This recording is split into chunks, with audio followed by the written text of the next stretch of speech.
우크라발 곡물 위기에 최근 또 기록적인 폭우까지 겹치면서 장바구니 물가 상승 우려가 커지고 있습니다.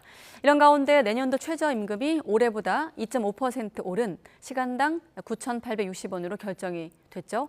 노사 모두 만족하지 못하는 분위기인데 이인철 참 좋은 경제연구소 소장과 함께 하나씩 짚어보겠습니다. 네, 안녕하십니까?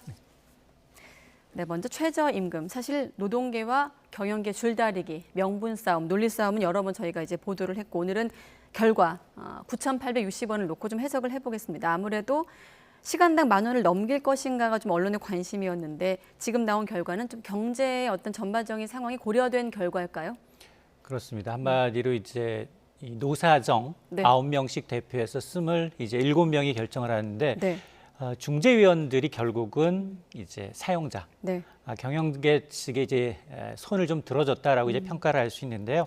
올해 최저임금 논의의 최대 관전 포인트는 말씀하셨던 것처럼 과연 내년의 시간당 10,000원 돌파 여부였습니다. 네. 왜 이런 기대감이 나왔느냐면 지난 2년 동안의 최저임금의 상승폭을 보게 되면 물가 상승률 정도 수준, 연평균 한 5% 정도였거든요. 네. 그래서 올해 시간당 임금이 9,620원인 걸 감안하게 되면 한 3.95%만 인상이 돼도 내년 시간당 임금은 10,000원 돌파할 수 있다라는 이제 관측이 나왔는데 그게 물가 상승률과 또 비슷하기도 하고요. 맞습니다. 네. 그런 기대감이 있었습니다만 그러나 이제 오늘 새벽 14차례에 걸친 마라톤 협의 끝에 결정난 건 내년도는 9,860원입니다. 네.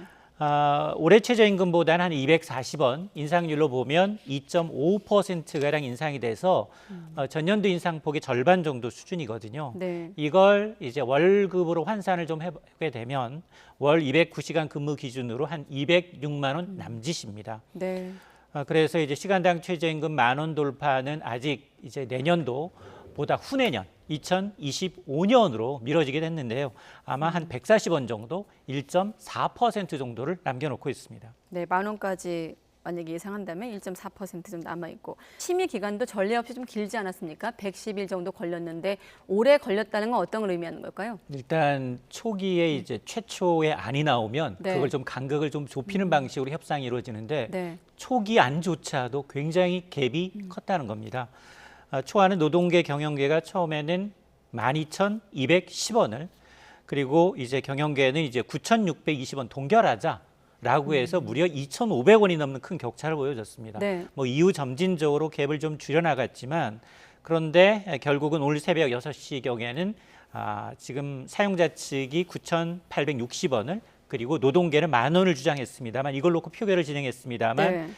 사용자 안이 17표로 다수를 차지했고요. 근로자 안은 10,000원은 8표, 기권이 1표여서 9,860원으로 결정이 됐는데 아마 해가 갈수록 점점 결정하기가 어려워질 수 있다. 사실 최저임금 제도는 현행처럼 이제 노사정 9명씩 27명이 논의하는 현행과 같은 방식으로 적용된 2007년 이후 최장 심의 기간 2016년이 한 108일이었는데 이번에 네. 110일이었으니까 넉 달 가까이 이제 논의가 이루어졌다라는 얘기인데 왜냐하면 갈수록 최저임금 인상에 대한 논의는 굉장히 길어질 수밖에 없는 게 네. 사실 소상공인들의 영업은 잘 돼야지만이 임금을 올려줄 수 있는데 반면에 이제 처음에 이제 받는 이제 파트타이머들, 시간제 근로자들의 경우에는 이게 사실은 경제 성장률이나 물가 상승률에도 못 미치는 이제 상승률을 받아들이기 좀 어렵거든요. 네. 그러다 보니까 간극을 메꾸기가 쉽지가 않아 보입니다. 방금 말씀하셨는데 노사 모두 만족하지 못하는 결과입니다만 특히나 노동계에선 물가 상승 고려하면 삭감된 거나 다름없다 이렇게 주장을 하고 있습니다. 맞습니다. 지금 보면 그 노동계 위원회 경우에는 사실 9명이 표결에 참여해야 되는데 1명이 지금 빠졌어요. 불법 시위를 해촉됐기 때문에 네. 8명입니다. 그래서 노동계는 이번 결정에 대해서 경제 성장률 그리고 이제 물가 상승률을 미치지 못한다. 실질 임금은 삭감 수준이다. 라면서 반발하고 있고요. 특히 이제 2017년 대선 과정에서는 뭐 여야 후보 막론하고 시간당 10,000원 공약했는데 네. 여전히 10,000원에 도달하지 못하고 있다는 겁니다. 자, 그러면서 이제 최악의 결과를 낸 최저임금위원회 그리고 이 배후에 윤석열 정부를 규탄한다라면서 만만치 않은 이제 후폭풍을 예고하고 있는데요. 일단 최저임금법에 따라서 이제 오늘 의결이 됐기 때문에 이게 노동부 장관한테 제출됩니다. 네. 이외에는 사실 심의 절차 과정이 있어요. 그리고 8월 5일 가면 고용노동부 장관이 최저임금을 고시하게 되면 내년 1월 1일부터 효력이 발생해서 시행되는데 고시에 앞서서 노사가 최저임금안에 대해서 이의 제기는 가능합니다. 가능한데 그동안 최저임금법이 도입된 이후에 한 번도 재심의 요청을 받아들인 적이 없기 때문에 사실상 이제 내년도 최저임금은 확정됐다라고 볼 수 있습니다. 내년도 최저임금은 시간당 9,860원이 사실상 확정된 것이다. 최저임금 10,000원, 노동계 입장에선 참 10,000원 가기가 버거운데 또 반대 입장에서 보면 심리적 저지선이라고 할 수 있지 않겠습니까? 경제단체 또 소상공인들은 유감의 뜻을 밝혔어요. 맞습니다. 이게 왜냐하면 2.5%라는 상승률 자체가 역대로 두 번째로 낮습니다. 네. 코로나가 있었던 2021년 1.5% 인상 이후에 가장 낮다 보니까 네. 공익위원들이 결국은 사용자위원회 손을 들어줬다라는 이제 특징을 갖고 있습니다. 자, 그럼에도 불구하고 지금 이 경제단체 사실은 경제단체와 소상공인은 좀 분리해서 봐야 됩니다. 네. 최저임금 셈법이 좀 다른데요. 대기업 직원들의 경우에는 사실 정직원이에요. 이분들은 최저임금과 무관하지만 대기업의 계열사, 특히나 유통업체를 많이 거느리고 있는 업체의 경우에는 대부분 정규직보다는 비정규직을 많이 채용을 합니다. 네. 그러다 보니까 뭐 별다방 매장 직원이랄까 이런 대부분의 비정규직 직원들은 최저임금 수준에서 약간 복지를 더한 수준이거든요.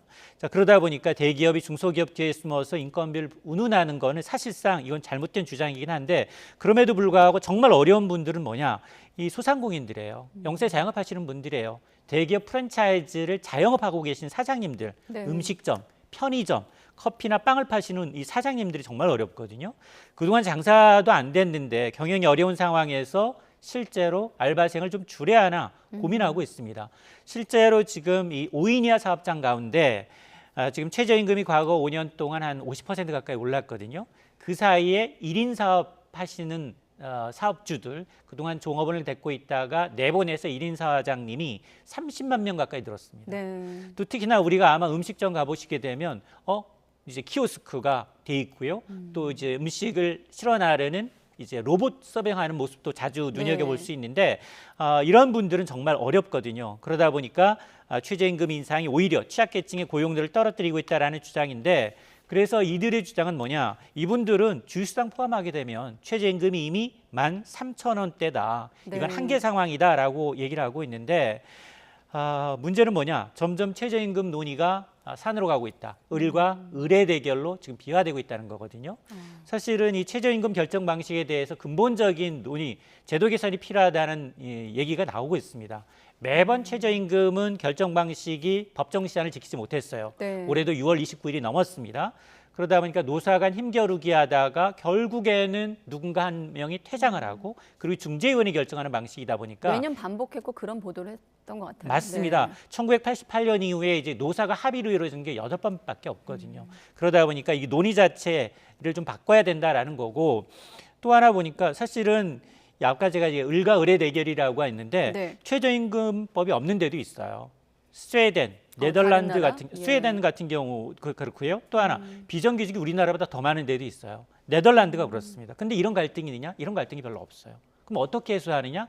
이분들은 이미 을과 을의 대결을 방치하지 않고 복지로 받쳐줍니다. 네. 그러니까 우리도 이걸 좀 봐야 돼요. 우리도 지금 저소득 근로자들, 지금 청년 같은 경우에는 첫해 대학교 졸업하고 직업을 갖지 못하니까 파트타이머로 5명 중 1명, 21%가 알바를 하고 있다는 얘기거든요. 네. 이분들이 200만 원 가지고는 월세 내기도 빠듯합니다. 자, 그러다 보니까 이 저소득 근로자를 지원하는 이제 근로장려금 제도 등의 복지제도가 있기 때문에 이걸 활용해서 논의를 노사정 이 대화체에 맡기지 말고 아예 국회에서 논의를 하든 아니면 이게 이제 논의 이 공식이 있어요. 중재위원들은 이 경제 성장률에다가 그리고 올해 물가 상승률 여기다가 취업자 증가를 빼게 돼 있거든요. 자, 그걸 감안하게 되면 과거 2년 동안은 대부분 맞아 떨어졌는데 올해만큼은 좀 이게 맞아 떨어지지가 않았어요. 이게 한 4.2 공식을 대입하게 되면 내년 최저임금은 한 4.5% 선에서 결정이 돼서 네. 10,000원을 초과해야 되는데 10,000원을 밑돌았기 때문에 아마 이 방식조차도 지금 신빙성이 좀 흔들리고 있는 상황인데 어쨌든 이 최저임금 이 보고서를 보게 되면 조사 대상 41개 국가 가운데 뭐 차등 적용한 나라도 일부 있고 이러지만 네. 차등 적용한다 하더라도 오히려 최저임금을 국가가 정한 것보다 더 높게 하는 데들이 있기 때문에 이런 건 선진국의 이 사례를 좀 모델을 좀 타산지석에 삼아서 이제 좀 제도 개선이 좀 필요한 부분이 있습니다. 네, 제도 개선도 필요하고 최저임금 제도가 없는 나라의 경우 복지로 받쳐준다는 점도 눈에 띄네요. 끝으로 그래서 업종별로 좀 최저임금을 다르게 적용하는 구분 적용도 논의가 있지 않았습니까? 실효성이 있을까요? 근데 사실은 2년 연속 부결됐어요. 지난해도 네. 그렇고 올해도 그렇고 오늘도 이제 반대표가 더 많아서 네. 지난달 이제 표결은 있었습니다만 이제 부결됐는데 어쨌든 현행 이 1998년 도입된 최저임금법에 따라서 업종별 차등 지급은 가능합니다. 법적으로는. 근데 첫 해만 시행을 해보고 네. 그 이후는 시행한 적이 없습니다. 그래서 경영세 총회표가 얘기하는 건 뭐냐? 지금 시간당 최저임금이 올해 9,620원인데 전체 근로자 가운데 지금 이걸 준수하지 못하는 근로자의 비중을 보면 12%대다. 특히 어디가 취약하냐? 숙박, 음식점업의 경우에는 30%가 넘게 최저임금을 준수하지 못하고 있다.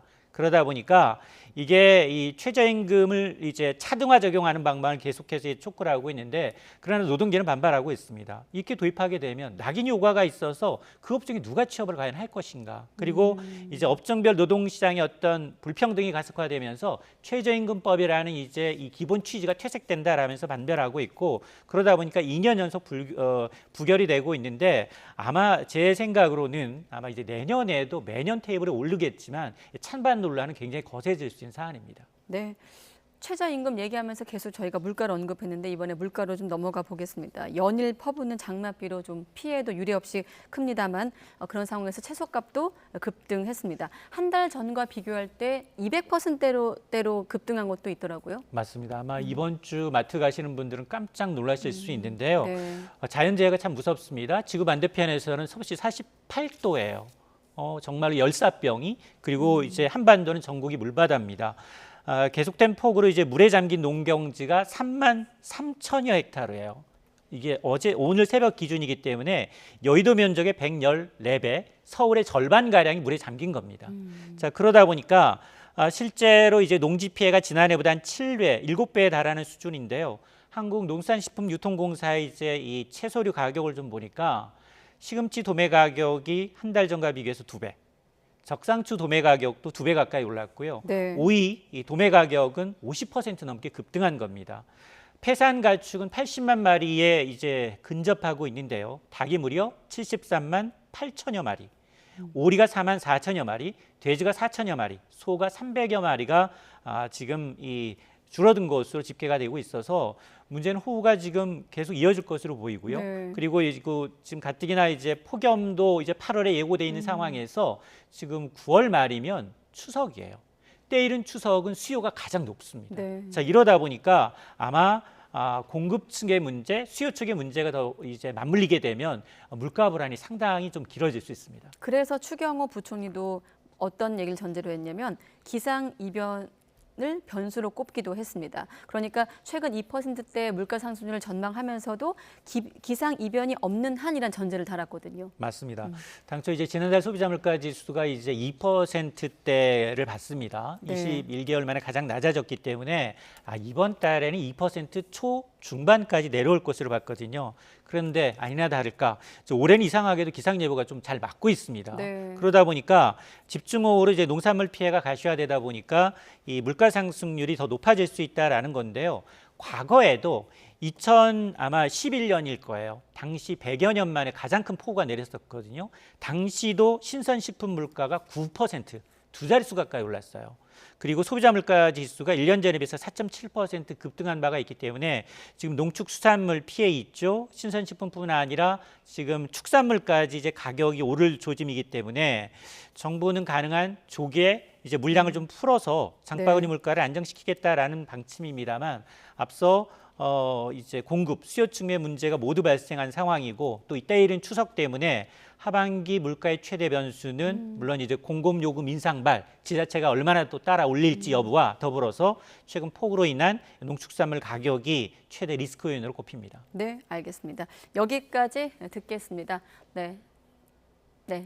한 질문 더 해도 될까요? 네, 시간이 좀 여유가 있어서 마지막으로 그럼 나오셨으니까 물가는 심상치 않고 또 금리 인상 가능성도 좀 열려 있거든요. 하반기 경제 전망을 좀 총괄적으로 끝으로 짧게 부탁드리겠습니다. 오늘 ADB 아시아개발은행이 우리나라의 성장률 전망치를 1.5에서 1.3%까지 낮췄습니다. 네. 정부와 한국은행이 1.4 보고 있는데 더 보수적으로 보고 있다는 거거든요. 네. 정부는 그나마 상저하고 상반기에 좋지 않았지만 하반기에 좀 좋아질 것으로 보고 있는데 그 밑바탕에 뭐가 있느냐? 중국 경제가 경제활동 재개하면서 좀 좋아지겠지, 그리고 반도체가 반등하겠지라는 기대감인데 네. 중국의 경제 성적표 나왔어요. 2분기에는 충격입니다. 거의 디플레이션이 우려될 정도로 경기는 좋지 않은데 물가까지 내리고 있거든요. 그러면 9개월째 줄어든 중국 수출이 좋아질까? 이 부분이 여전히 의문이라는 거고요. 네. 또 물가도 지금 뭐 2%대로 잠시 안정이 돼 있습니다만 다시 불안할 조짐이 있고요. 그러면 수출, 내수 받쳐주지 않는다면 상저하고가 아니라 상저하저의 가능성도 열어둬야 합니다. 상저 하저 가능성도 열어둬야 된다까지 듣겠습니다. 네, 이인철 소장과 함께했습니다. 고맙습니다.